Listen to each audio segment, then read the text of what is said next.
Sargent ou Piastri, le dilemme qui donne la migraine à Capito. Alors, honnêtement, Piastri a l'air meilleur quand même. Hein. Williams, c'est un jeune prometteur dans ses rangs, et surtout de sa propre académie, Logan Sargent. L'Américain monte en puissance en F2. Il a signé une nouvelle victoire, une nouvelle pole au Paul Ricard lors du meeting de la série junior, après une série de 2 victoires. Sargent est d'ailleurs deuxième du championnat actuellement. Piastri sera un excellent choix pour Williams, mais forcément temporaire, puisqu'Alpine récupérerait son pilote d'ici 1 ou 2 ans. Sargent présente l'avantage d'être donc un pilote Williams, même s'il n'a pas remporté de série junior en Europe. Que faire alors? Le PDG de Williams a un problème de riche, et il est tout d'abord presque heureux de ça. Ce serait un mal de tête formidable à avoir.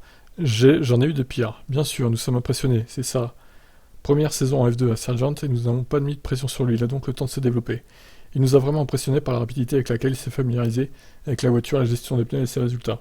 La façon dont il a obtenu la pole hier était vraiment impressionnante, et il serait dans une voiture de Formule 1 à l'avenir, j'en suis convaincu.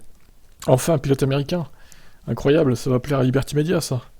Capito a aussi estimé que donner une séance obligatoire de L1 cette année à Sargent serait une évidence, après avoir donné pour toi une séance à Nick De Vries plus tôt, pilote Mercedes. L'intérêt de Williams à moyen terme ne serait-il donc pas de récupérer un pilote lui appartenant pour prendre le temps de le faire grandir?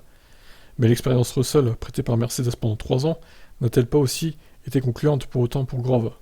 Capito réfléchit à ce dilemme. Nous avons plusieurs pilotes, plusieurs options, et c'est aussi les options auxquelles nous pensons. Au pire, hein, ils font comme As en 2021, ils prennent Piastri et Sargent. Comme ça, voilà, ça va être le chaos chez Williams. Ils vont se foutre sur la gueule, et on verra lequel des deux est meilleur. Ça pourrait être drôle. Nous allons finalement opter pour ce que nous pensons être le meilleur pour l'équipe.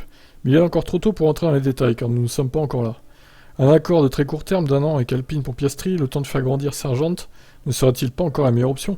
Si c'était la meilleure option pour nous, alors on l'envisagerait. Si ce n'est pas la meilleure, et que nous avons une autre solution, nous opterons pour la meilleure solution. Ah là là, qu'est-ce qu'il est vague ce mec, il m'énerve. Déjà, Capito, concentre-toi sur ta voiture là qui est complètement nulle, et vire Latifi aussi pour commencer, parce que lui on veut plus le voir en 2023, hein, clairement. Par contre, s'il prolonge Latifi mais qu'il vire Albon, oh, le scandale quoi. Bon, écoutez, à sa place vous feriez quoi vous? Prendrez Sargent ou Piastri du coup? Ah ah, ouais, je vous laisse commenter, ciao.